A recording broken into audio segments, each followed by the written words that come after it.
तो आज बायोलॉजी में जो है, बायोलॉजी का 14वां चैप्टर हम स्टार्ट कर रहे हैं। चैप्टर का नाम है इकोसिस्टम, पारिस्थितिक तंत्र। इससे पीछे हम ऑर्गेनिज्म एंड पॉपुलेशन पूरा हम पढ़ा चुके हैं, और इसमें पढ़ना है पारिस्थितिक तंत्र क्या होता है। इससे पीछे हम पारिस्थितिकी हम बताए हैं, इकोलॉजी बताए हैं।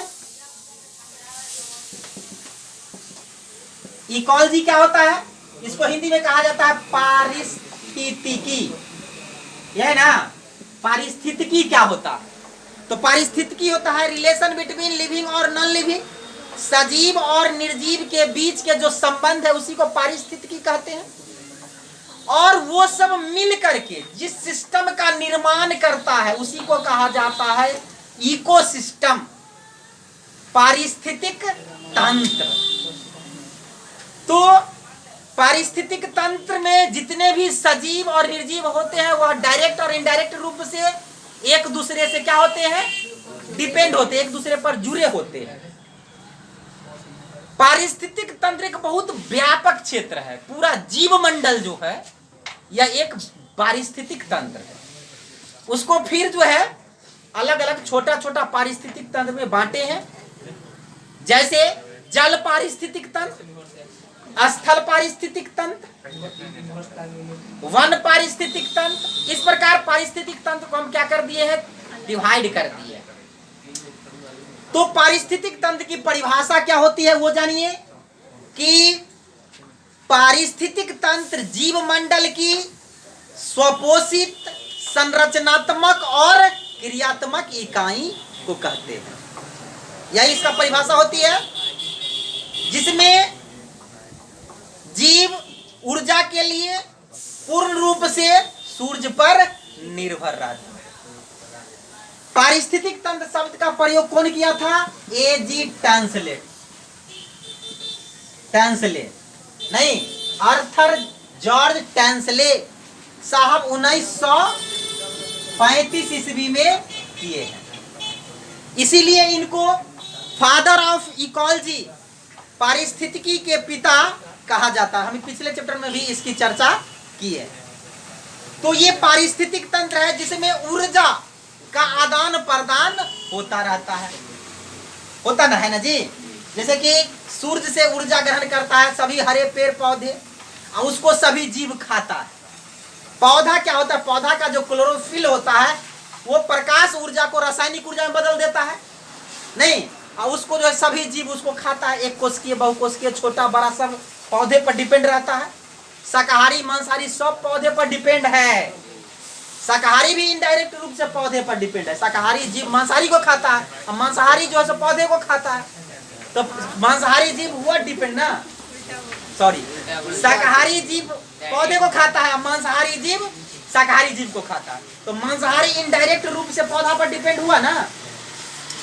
तो सभी जीव जो है सूर्य पर ही ऊर्जा के लिए निर्भर है, और ऊर्जा का आदान प्रदान क्या होता रहता है, चलता रहता है। और पारिस्थितिक तंत्र में जो है यह जैसे मिनरल साइकिल भी चलती है। यह जो है पारिस्थितिक तंत्र में पौधे nitrogen, oxygen, sulphur, sodium, potassium, oxygen ग्रहण करते हैं। उसका उपयोग जंतु करता है। पौधे जंतु के मरने के बाद उसका अपघटन होता है और वह पुनः मिट्टी में मिल जाता है नहीं, तो वो फिर वही चला जाता है। इस प्रकार इसका चक्र भी चलता है। अब हम पढ़ेंगे structure of ecosystem. Structure of system, पारिस्थितिक तंत्र के संरचना। पारिस्थितिक तंत्र के संरचना। तो पारिस्थितिक तंत्र के मुख्य दो घटक हैं। पारिस्थितिक तंत्र में कितने घटक हैं, दो घटक। कौन कौन घटक है मैं बताता हूं। एक में ए बायोटिक कंपोनेंट, ए बायोटिक कंपोनेंट, इसको कहा जाता है अजैव घटक, समझे। और दूसरा है बायोटिक कंपोनेंट, बायोटिक कंपोनेंट, इसको कहा जाता है जैव घटक। पहला है एबायोटिक कंपोनेंट, एबायोटिक कंपोनेंट, इसको कहते हैं अजैव घटक। यानी यहां ध्यान दीजिए कि अजैव, इसके अंतर्गत निर्जीव घटक को सम्मिलित किया गया है। आई बात समझ में? तो पहला घटक क्या है? पहला घटक है एबायोटिक कंपोनेंट, अजैव घटक। अजैव यानी जिसमें जीवन नहीं है उसी को क्या कहते हैं? अजैव, जिसको हम कहते हैं निर्जीव, मरा हुआ। तो अजैव घटक पारिस्थितिक तंत्र का पहला कंपोनेंट है अजैव घटक। इसके अंतर्गत निर्जीव चीजों को सम्मिलित किया गया है, समझे? और वह सजीवों से रिलेटेड है और सजीवों को प्रभावित करता है।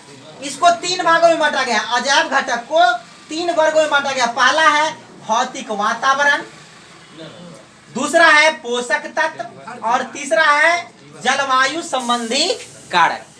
तो इसमें पहला है, इसके अंतर्गत पहला में आप लिख सकते हैं कि इसके अंतर्गत जल, वायु और मृदा को सम्मिलित किया गया है, जो सजीवों को प्रभावित करती है। जल सजीवों के लिए उपयोगी है ना, महत्वपूर्ण स्थान रखता है ना। वायु भी रखता है और मृदा भी रखता है, जो मैं पिछला चैप्टर में पढ़ा चुका हूं। मृदा की संरचना, मृदा में पाए जाने वाले जीव जंतु, मृदा में पाए जाने वाले ऑक्सीजन, वह जीवों को, सजीवों को किस प्रकार प्रभावित करती है। तो ये आप लिखिए। दूसरा है पोषक तत्व। पोषक तत्व जो होते हैं, ये इसमें आप लिख सकते हैं पोषक तत्व कार्बनिक और अकार्बनिक पदार्थ होते हैं जो सजीवों को प्रभावित करते हैं। यह दो प्रकार के होते हैं। पोषक तत्व जो होते हैं दो प्रकार के, एक होता है अकार्बनिक और दूसरा होता है कार्बनिक, समझे? तो अकार्बनिक चीज क्या होता है? तो अकार्बनिक चीज के अंतर्गत आता है लोहा, sodium, potassium, nitrogen, oxygen, phosphorus, sulphur इत्यादि आते हैं।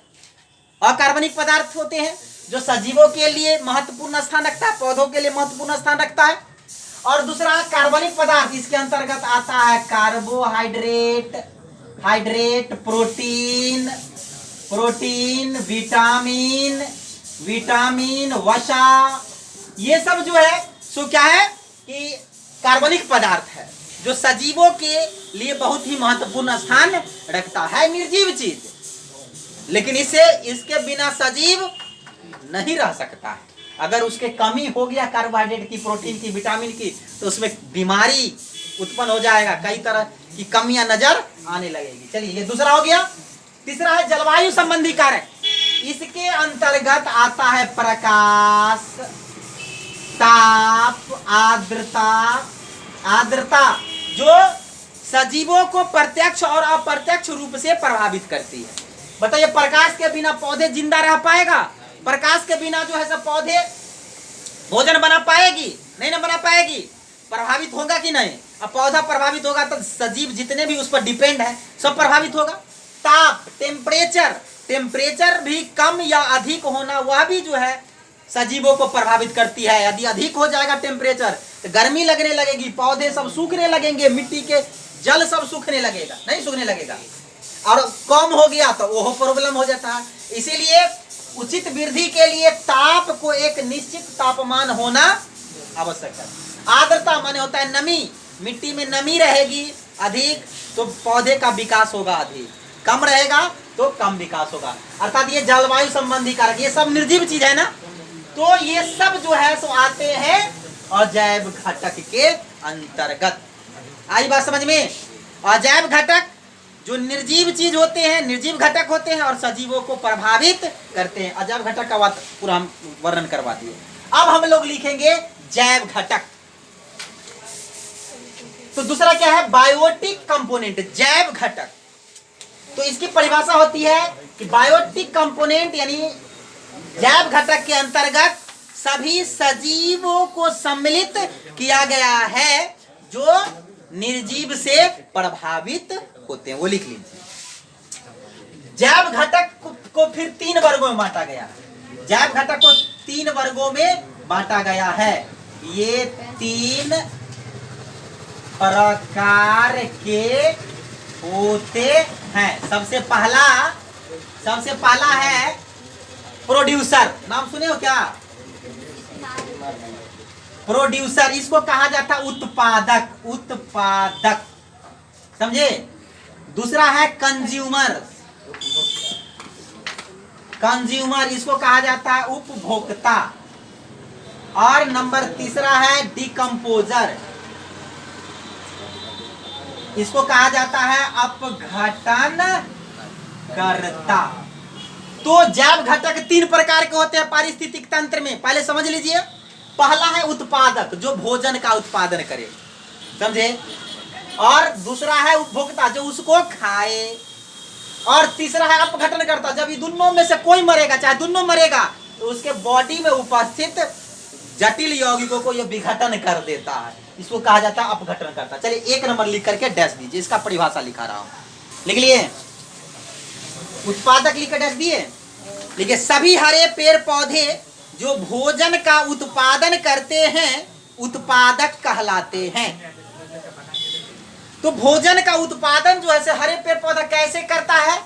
प्रकाश संश्लेषण के द्वारा। नहीं, प्रकाश संश्लेषण जानते ही हैं कि प्रकाश संश्लेषण एक ऐसी प्रक्रिया है जिसमें हरे पेड़ पौधे वायुमंडल से CO2 जल द्वारा H2O लेता है, क्लोरोफिल द्वारा सनलाइट के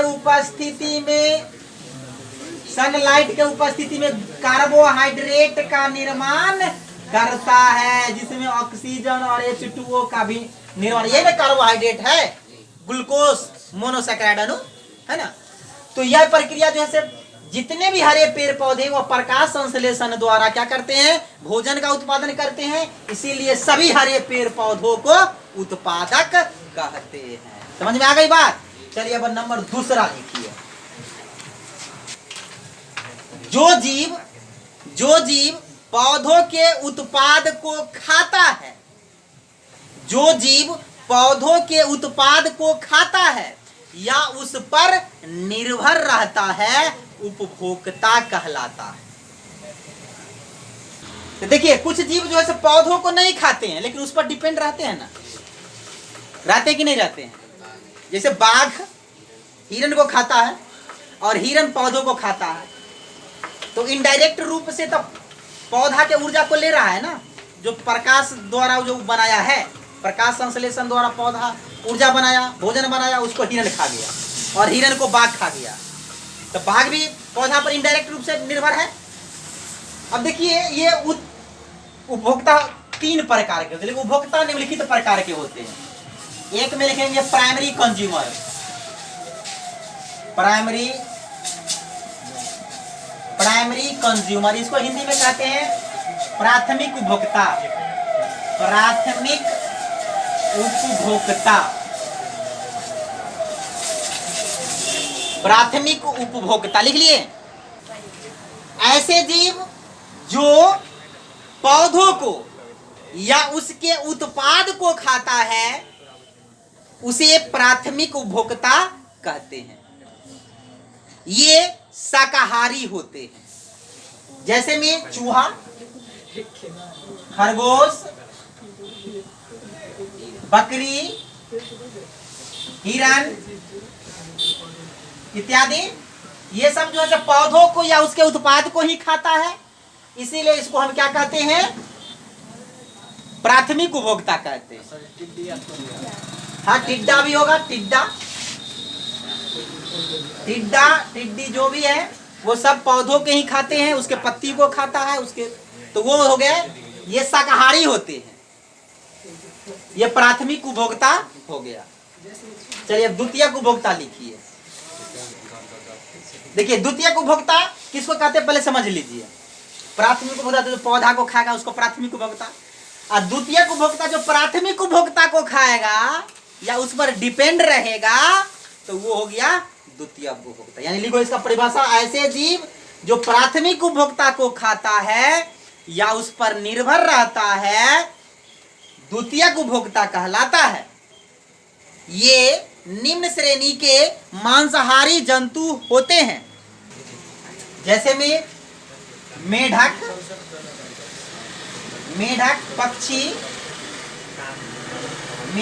पक्षी, ये सब जो है सो निम्न श्रेणी के जंतु हैं, समझे। हाँ, मेढक कीड़ा मकोड़ा को खाता है, पक्षी भी कीड़ा मकोड़ा को खाता है। कीड़ा मकोड़ा प्राथमिक उपभोक्ता हो गया। अगर यहाँ पर बकरी को कोई खाता है तो वो भी द्वितीयक उपभोक्ता हो जाएगा। हिरण को जो खाएगा वो भी द्वितीयक उपभोक्ता हो जाएगा। चूहा को जो खाएगा वो भी द्वितीयक उपभोक्ता हो जाएगा। यानी प्राथमिक उपभोक्ता को खाने वाले जीव क्या कहलाएंगे? द्वितीयक उपभोक्ता कहलाएंगे। अब लिखेंगे तृतीयक उपभोक्ता। तृतीयक उपभोक्ता में लिखेंगे ऐसे जीव जो द्वितीयक उपभोक्ता को खाता है उसे तृतीयक उपभोक्ता कहते हैं। ऐसे जीव जो द्वितीयक उपभोक्ता को खाता है तृतीयक उपभोक्ता कहलाता है। ये उच्च श्रेणी के मांसाहारी जंतु होते हैं, जैसे सांप, बाघ, शेर, चीता, ये सब उच्च श्रेणी के मांसाहारी जंतु होते हैं जो द्वितीयक उपभोक्ता को खा जाते हैं, समझे। या प्राथमिक उपभोक्ता को भी खाएंगे तो उस टाइम जो है से ये द्वितीयक उपभोक्ता हो जाएंगे। जैसे कि हिरण जो हुआ प्राथमिक उपभोक्ता हुआ। हिरण को अगर बाघ खाता है तो वहां पर बाघ जो हो गया सो क्या हो गया? द्वितीयक उपभोक्ता हो गया वहां पर, समझे। लेकिन वही हिरण जो है अगर पक्षी को खाता है पकड़ के, सॉरी हिरण, वही चीता जो है पक्षी को पकड़ के खाता है तो पक्षी तो द्वितीयक उपभोक्ता है, तो चीता हो जाएगा तृतीयक उपभोक्ता। अब देखिए हम लोग गाय का दूध पीते हैं, भैंस का भी दूध पीते हैं, तो गाय, भैंस, बकरी ये सब प्राथमिक उपभोक्ता है। तो उस टाइम हम लोग जो हो गए दूध पीते हैं या उसका कोई उत्पाद खाते हैं, दही खाते हैं, तो उस टाइम हम लोग जो हो गए द्वितीयक उपभोक्ता हो गए, समझे, समझ रहे ना। लेकिन हम लोग जब रोटी खाते हैं, चावल खाते हैं, तो उस टाइम हम लोग प्राथमिक उपभोक्ता हो जाते हैं। आई बात समझ में। बहुत आदमी मछली बोल रहे हैं, बकरी खाता है, खस्सी को मार करके, तो खस्सी बकरी जो हो गया सो प्राथमिक उपभोक्ता हो गया, वो द्वितीयक उपभोक्ता हो जाएगा। आई बात समझ में। यानी मनुष्य जो है वह क्या खा रहा है उस टाइम उसका उपभोक्ता बदल जाए। आई बात समझ में। तो ये, और अगर कोई ऐसा चीज जो जिसको सांप को भी खा जाता है, बाज, तो वो जो हो जाएगा सो चतुर्थ उपभोक्ता हो जाएगा। चतुर्थ उपभोक्ता वैसा जीव जो भोजन के रूप में तृतीय उपभोक्ता को खाता है, चतुर्थ उपभोक्ता कहलाएगा, समझे। अब हम लोग लिखेंगे डिकम्पोजर। अब लिखिए डिकम्पोजर। ये तीसरा टॉपिक है अपघटनकर्ता। पहले समझ लीजिए कि अपघटनकर्ता किसे कहते हैं। देखिए पारिस्थितिक तंत्र के कोई भी जीव जब मरते हैं तो उसके शरीर पर छोटे छोटे सूक्ष्म जीव, कवक, बैक्टीरिया, वायरस इत्यादि उगते हैं, समझे। जो उसके शरीर में जटिल यौगिकों को क्या कर देता है? विघटन कर देता है, तोड़ देता है छोटे छोटे यौगिकों में, जिसे उसका कुछ यौगिक जो है वायुमंडल में मिल जाता है और कुछ यौगिक मिट्टी में मिल जाता है। ऐसे इसे कहा जाता है अपघटनकर्ता। एक और बात ध्यान में रखेंगे कि पारिस्थितिक तंत्र में अपघटनकर्ता का सबसे अधिक महत्व है, समझे। अगर अपघटनकर्ता नहीं रहे, बैक्टीरिया नहीं रहे, कवक नहीं रहे, तो कोई भी जीव अगर मरता है तो उसका अपघटन नहीं होगा, वो सरेगा ही नहीं। उसके शरीर पर सूक्ष्म जीव उगता है तभी वो सड़ता है, तो मिट्टी में मिल जाता है और वायुमंडल में मिल जाता है। इसीलिए पारिस्थितिक तंत्र में अपघटनकर्ता का सबसे अधिक महत्वपूर्ण स्थान है। यहाँ पर ध्यान दीजिए आप लोग, हम एक पारिस्थितिक तंत्र का संरचना बनाते हैं। पौधा दिखाई दे रहा है, पौधा, ये पौधा है, तो पौधा में ऊर्जा कहाँ से आएगी बाबू साहेब? कहाँ से आएगी बोलिए आप लोग? सूर्य से आएगी। सूर्य रहेगा तब ये प्रकाश संश्लेषण करेगा। शन माने सूर्य, ये प्रकाश संश्लेषण कर रहा है और पौधा भोजन बना रहा है, फल में, पत्ती में, तना में जमा करके रख रहा है अब देखिए, अब इसको कौन खाएगा? इसको कौन खाएगा? ये पौधा को कौन खा रहा है? ये टिड्डा, मान लो टिड्डा, राम जी के घोड़ा को टिड्डा कहते हैं, टिड्डा या टिड्डी। तो टिड्डी खाया, और टिड्डी को कौन खाएगा? मेढक खाएगा, मेढक। अब मेढक को कौन खाएगा? सांप खाएगा, और सांप को कौन खाएगा? बाज खाएगा ना। अब देखिए यहाँ पर, तो यह एक आहार श्रृंखला बन गया। हम आगे पढ़ाएंगे अगला अथी में आहार श्रृंखला। तो पौधा को क्या कहते हैं? उत्पादक कहते हैं। क्या कहते हैं? उत्पादक। इसको अंग्रेजी में कहते हैं प्रोड्यूसर, प्रोड्यूसर कहते हैं। और इधर जो हो गया सो सब जो हो गया से पौधा जो भोजन का उत्पादन करता है उसको प्रोड्यूसर। इस सब एकरे पर ना डिपेंड है जी। तो इस सब हो गया कंज्यूमर, समझे। अब कंज्यूमर जो है, ये पहला कंज्यूमर है, इसीलिए इसको कहेंगे प्राइमरी कंज्यूमर, प्राइमरी। इसको सेकेंडरी कंज्यूमर, इसको कहेंगे टर्शियरी, इसको कहेंगे क्वाटनरी कंज्यूमर। अब देखो, ये तो प्रोड्यूसर और कंज्यूमर की बात हो गई ना। अब थोड़ा सा अब घटनकर्ता की बात करते हैं। इसमें से कोई भी जीव मर सकता है, मरेगा जी ना।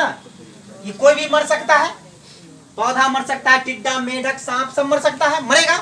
तो मरेगा तो इसके शरीर पर जो है जटिल यौगिक सूक्ष्म जीव उत्पन्न होगा, कवक, बैक्टीरिया जो है सो क्या होगा? उत्पन्न होगा। और उसको क्या कर देगा? इसके बॉडी में ये जितना भी जो है पौधा में से जो है कार्बनिक यौगिक पोषक तत्व इसमें गया है, सबको क्या कर देगा?